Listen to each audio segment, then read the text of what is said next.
दोस्तों, स्वागत है आपका अपने YouTube channel Shri Balaji coaching classes में। आज अपन राजस्थान की नदियों से संबंधित क्वेश्चन पढ़ेंगे। जो फर्स्ट पार्ट को अपने वीडियो डाल दिया, अपलोड कर दिया, और इसका सेकंड पार्ट आज अपन सोल्व करेंगे। और अगर आप हमारे YouTube चैनल पर अभी नए हो तो इसे सब्सक्राइब करें, लाइक शेयर करें, अपने मित्रों से ज़्यादा शेयर करें। देखो, अपन इस YouTube चैनल पर राजस्थान जीके की कंप्लीट तैयारी करेंगे और वनपाल वनरक्षक की पूरी तैयारी करवाई जाएगी मैथ सहित। अगर आपने हमारे YouTube चैनल को अभी तक सब्सक्राइब नहीं किया, सब्सक्राइब जरूर करें। और आने वाले समय में अपन ज़रूर जल्दी लाइव क्लासें भी लगाएंगे अगर आपका सहयोग रहा तो। चलो अब वीडियो स्टार्ट करते हैं। आज का फर्स्ट क्वेश्चन क्या है? देखो, पहली बात तो ये है कि जो क्वेश्चंस हैं प्रीवियस ईयर के एग्ज़ामों में पूछ लिए गए हैं। 20 क्वेश्चंस लिए हैं अपन ने, जो सारे के सारे प्रीवियस ईयर के एग्ज़ामों में पूछ लिए गए हैं। किसी न किसी वैकेंसी में ज़रूर पूछे हुए क्वेश्चन हैं। तो आज के फर्स्ट क्वेश्चन की बात करें कि जो घोसुंडा बांध है वो किस नदी पर बनाया गया है। यानी जो बांध है किस नदी पर निर्मित किया गया है, कि खारी नदी पर निर्मित किया गया है, या बेडच पर किया गया है, या गंभीरी पर किया गया है, बाणगंगा पर। तो घोसुंडा बांध की बात करें तो ये बांध बेडच नदी पर निर्मित किया गया है। तो इसका राइट ऑप्शन हो जाएगा बी। अगर आगे बात करें अपन बेडच नदी की, तो देखो इस नदी को अपन ने कल भी बता दिया था नेक्स्ट वीडियो में कि इस नदी को आयड़ नदी के नाम से जाना जाता है। और इसका नाम मध्य सागर में गिरने के बाद ये हो जाता है, आयड़ नदी का नाम बेडच हो जाता है। और बेडच और आयड़ नदी एक ही नाम है। चलो आगे क्वेश्चंस की बात करें। क्वेश्चन नंबर सेकंड, कि जो गागरोन दुर्ग है वो किन नदियों के संगम पर स्थित है। मतलब किन नदियों के संगम पर बनाया गया है? पार्वती और चंबल नदी के संगम पर बनाया गया है, या काली सिंध और बनास के बनाया गया है, या परवन और काली सिंध के बनाया गया है, या काली सिंध और आहू के बनाया गया है। तो देखो, जो गागरोन दुर्ग है, गागरोन दुर्ग काली सिंध व आहू नदी के संगम पर बनाया गया है। और ये जो गागरोन दुर्ग है वो जल दुर्ग है, जल दुर्ग की श्रेणी में आता है। और ये जो गागरोन दुर्ग की और अगर बात करें अपन, तो ये जो दुर्ग है झालावाड़ में स्थित है, झालावाड़ जिले में स्थित है। चलो आगे नेक्स्ट क्वेश्चंस की बात करें। क्वेश्चन नंबर थर्ड, अर्जुन की गंगा किस नदी को कहा जाता है? आपको बताना है कि जो अर्जुन की गंगा है वो अर्जुन की गंगा के नाम उपनाम से किस नदी को जाना जाता है। कि जो रूपनगढ़ नदी है उसको कहा जाता है, या बाणगंगा को कहा जाता है, या रूपारेल को कहा जाता है, खारी को कहा जाता है, खंडेला को। तो बात करें जो बाणगंगा नदी है इसको अर्जुन की गंगा कहा जाता है। और ये जयपुर से इस नदी का संबंध है। और जयपुर में भी ये कहाँ से निकलती है? बात करें तो जयपुर में बैराट की पहाड़ियों से निकलती है, जयपुर में बैराट की पहाड़ियों से निकलती है। और इस बाणगंगा नदी को ही अर्जुन की गंगा की नदी के नाम से जाना जाता है। आगे क्वेश्चन नंबर फोर्थ की बात करें। क्वेश्चन नंबर फोर्थ है, उदय सागर झील में पानी लाने वाली नदी कौन सी है? यानी कौन सी नदी है जो उदय सागर झील में अपना पानी ले जाती है? तो अभी बात की थी अपन ने, जो आयड़ नदी है, यानी डी ऑप्शन। जो आयड़ नदी है वो अपना जल कहाँ ले जाती है? इसके अंदर है, उदय सागर झील में ले जाती है। तो इसका राइट ऑप्शन हो जाएगा डी, आयड़ नदी। और इसी को बेडच कहा जाता है, आयड़ को। इसी नदी को क्या कहा जाता है? बेडच। आगे क्वेश्चन नंबर 5 की बात करें तो क्वेश्चन नंबर 5 क्या है, कि जो भैंसरोडगढ़ दुर्ग है वो किन नदियों के संगम पर स्थित है? आपको बताना है कि जो ये दुर्ग है भैंसरोडगढ़ वो कौन सी दो नदियों के संगम पर बनाया गया है या अवस्थित है। पहला ऑप्शन है चंबल या बामनी, बनास व चंबल, काली सिंध व आहू, तो बाणगंगा। तो देखो, काली सिंध और आहू तो गागरोन दुर्ग हो जाएगा। अब बच्चा कौन सा? चंबल व बामनी, इन नदियों के संगम पर। चंबल व बामनी जो नदियां हैं इनके संगम पर कौन सा दुर्ग बनाया गया है? भैंसरोडगढ़ दुर्ग स्थित है। और इसका निर्माण भैंसा सिंह व्यापारी ने करवाया था। भैंसा नामक व्यापारी था, उस व्यापारी ने करवाया।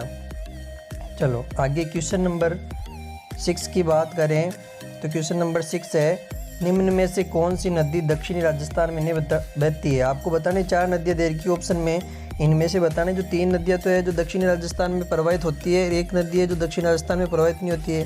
तो देखो, सोम, माही और बनास, ये 3 नदियाँ तो है जो दक्षिणी राजस्थान में प्रवाहित होती है। अब बच्ची कौन सी? कुन्नू नदी। ये जो कुन्नू नदी है ये अपने दक्षिणी राजस्थान में प्रवाहित नहीं होती है। तो इसका राइट ऑप्शन हो जाएगा डी, यानी ये नदी कुन्नू नदी है जो दक्षिण राजस्थान में प्रवाहित नहीं होती है। चलो आगे क्वेश्चन नंबर 7 की बात करें। क्वेश्चन नंबर 7 क्या है, वह नदी कौन सी है, वह नदी कौन सी है जो केवल एक ही ज़िले में बहती है। आपको बताना है कि ऐसी कौन सी नदी है जो केवल एक ही ज़िले में बहती है। इनमें से कांतली नदी, सोम नदी या काकनी नदी या खारी नदी। तो जो काकनी नदी है इसको काकनी भी बोलते हैं। अगर इस नदी की बात करें तो ये काकनी भी बोलते हैं, और इसका नाम, अन्य नाम कई बार एग्जाम में पूछ लिया गया है, मसूरदी। मसूरदी भी इसको बोलते हैं। चलो, तो ये जो काकनी नदी है, काकनी नदी केवल एक ही ज़िले में प्रवाहित होती है, तो इसका राइट ऑप्शन हो जाएगा सी। आगे नेक्स्ट क्वेश्चन की बात करें। क्वेश्चन नंबर है 8, राज्य में सर्वाधिक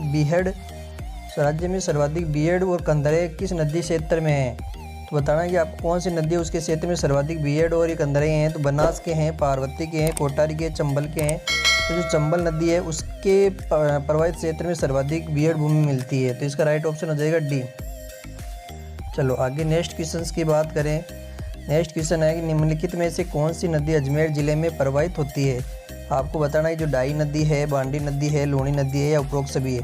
तो देखो विद्यार्थियों, ये जो तीनों ही नदियाँ हैं, तीनों ही नदियों का संबंध अजमेर ज़िले में से है और ये तीनों अजमेर ज़िले में प्रवाहित होती है, तो इसका राइट ऑप्शन हो जाएगा डी, उपरोक्त सभी। आगे क्वेश्चन नंबर 10 की बात करें। माही नदी का सर्वाधिक जल ग्रहण क्षेत्र किस जिले में है। तो उदयपुर में है या डूंगरपुर में है या बांसवाड़ा में है, कोटा में है। तो बात करें जो बांसवाड़ा में माही नदी का सर्वाधिक जल ग्रहण क्षेत्र है, इसका राइट ऑप्शन हो जाएगा सी। क्वेश्चन नंबर 11 की बात करें। राजसमंद में, इंपॉर्टेंट क्वेश्चन है, राजसमंद में बिजराल ग्राम की पहाड़ियों से किस नदी का उद्गम है। इन जो बिजराल ग्राम की जो पहाड़ियाँ हैं वहाँ से कौन सी नदी का उद्गम है। लूणी नदी का है, खारी नदी का है, सूकड़ी नदी का है या रूपारेल नदी का है। तो देखो विद्यार्थियों, जो खारी नदी है वो राजसमंद में बिजराल की पहाड़ियों से निकलती है, तो इसका राइट ऑप्शन हो जाएगा बी, खारी नदी। वो कहाँ से निकलती है, बिजराल ग्राम की पहाड़ियों से। आगे क्वेश्चन नंबर 12 की बात करें। राजस्थान में बनास नदी की कुल लंबाई कितनी है। तो ये तो अपन ने पिछले वीडियो में बता दिया था कि जो राजस्थान में बनास नदी की कुल लंबाई कितनी है, 480 किलोमीटर। क्वेश्चन नंबर 13 क्या है, बनास नदी का उद्गम कहाँ से। जो बनास नदी है वो पूर्णतः राजस्थान में बहने वाली सबसे लंबी नदी है, अपन ने बात कर ली थी। और इसका उद्गम कहाँ से है, खमनोर की पहाड़ियों से है। जो बनास नदी है उसका उद्गम कहाँ से है, खमनोर की पहाड़ियों से है। और इसकी लंबाई अपन ने बात की थी 480 किलोमीटर है, और इस पर बिसलपुर बांध बना हुआ है। और इस नदी को, बनास नदी को क्या कहते हैं, वन की आशा। ये भी अपन ने पिछले वीडियो में क्वेश्चन डाल दिया था, वन की आशा किस नदी को कहा जाता है। तो जो बनास नदी है इसको वन की आशा कहा जाता है। चलो आगे क्वेश्चन नंबर 14 की बात करें। राजस्थान की किस नदी का अफवाह तंत्र सबसे बड़ा है। तो वो सीधा आपको पता है, चंबल नदी का अफवाह तंत्र सबसे बड़ा है, इसका राइट ऑप्शन हो जाएगा सी। आगे क्वेश्चन नंबर 15 की बात करें। क्वेश्चन नंबर बनता क्या है, निम्नलिखित में से कौन सी नदी बनास की सहायक नदी नहीं है। आपको बताना है कि 3 नदियाँ हैं जो तो बनास नदी से संबंधित है, एक नदी है जो बनास नदी से संबंधित है, नहीं उसकी सहायक नहीं है। बेडच नदी है या कोठारी नदी है या मोरेल नदी है, बाणगंगा नदी है। तो जो मोरेल जो नदी है उसका संबंध या वो बनास की सहायक नदी नहीं है, इसका वो राइट ऑप्शन हो जाएगा सी। चलो आगे क्वेश्चन नंबर 16 की बात करें। आपको सुमेलित करना है कि जो चंबल नदी है उस पर बांधो सुमेलित करना है। जो गांधी सागर बांध है वो मध्य प्रदेश एमपी में है, मंदसौर, राणा प्रताप सागर, रावतबाटा, यानी 2-1 पहला ऑप्शन अभी तक सही जा रहा है। और जवाहर सागर बोराबास में ही है, और कोटा बैराज कोटा में ही, यानी 3-4। तो इसका राइट ऑप्शन कौन सा हो जाएगा, ए ऑप्शन। इसका राइट ऑप्शन कौन सा हो जाएगा, ए। 2-1-3-4। आगे क्वेश्चन नंबर 17 की बात करें। क्वेश्चन नंबर 17 क्या है, चुलिया जलप्रपात किस नदी पर बना हुआ है। तो चुलिया जो जलप्रपात है वो चंबल नदी पर बना हुआ है, और इसका राइट ऑप्शन हो जाएगा ए। आगे क्वेश्चन नंबर 18 की बात करें। निम्न में से कौन सी नदी माही नदी की सहायक नदी नहीं है। आपको बताना इनमें से कौन सी नदी है जो सहायक नदी नहीं। सोम नदी है, जो सोम नदी है वो सहायक नदी नहीं है। जाखम नदी है या मैनाल नदी है या नास। तो माही नदी की कौन सी नदी सहायक नदी नहीं है, तो वो है मैनाल नदी। ये अपने इसकी माही नदी की सहायक नदी नहीं है, तो इसका राइट ऑप्शन हो जाएगा सी।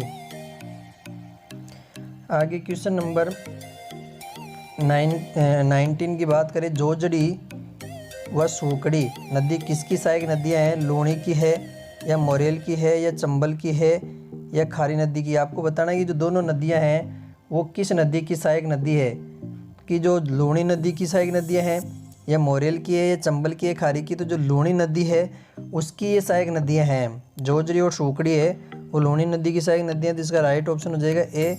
और जो लूणी नदी है इसका उद्गम अजमेर के नागपाड़ से है, आपको ये पता होगा। आगे क्वेश्चन नंबर 20 की है लास्ट क्वेश्चन की। क्वेश्चन नंबर 20 क्या है, कौन सी नदी अपना जल अरब सागर में नहीं ले जाती है? बताना है कि आपको सोम नदी है या सूकड़ी नदी है या साबरमती है, मेनता। तो देखो ये तीनों नदियाँ तो अपना जल कहाँ ले जाती है? अरब सागर में ले जाती है। कौन सी नदी नहीं ले जाती है? मेनता नदी। तो इसका राइट ऑप्शन हो जाएगा डी। तो आज का ये वीडियो कैसा लगा? अच्छा लगे तो अपने मित्रों के साथ शेयर करें और ज़्यादा से ज़्यादा इस चैनल को लाइक करें, शेयर करें और सब्सक्राइब करें। अपन इस यूट्यूब चैनल पर कंप्लीट राजस्थान जीके की तैयारी करेंगे ताकि आने वाले एग्ज़ाम में आपको ज़रूर न ज़रूर सफलता मिले किसी न किसी एग्ज़ाम में। और ये किसी न किसी एग्ज़ाम की प्रीवियस ईयर की क्वेश्चन है। तो राजस्थान की जो नदियों से संबंधित जो वीडियो था आज अपन ने कंप्लीट कर लिया है। आगे नया वीडियो नए चैप्टर के साथ लेके आएंगे। धन्यवाद।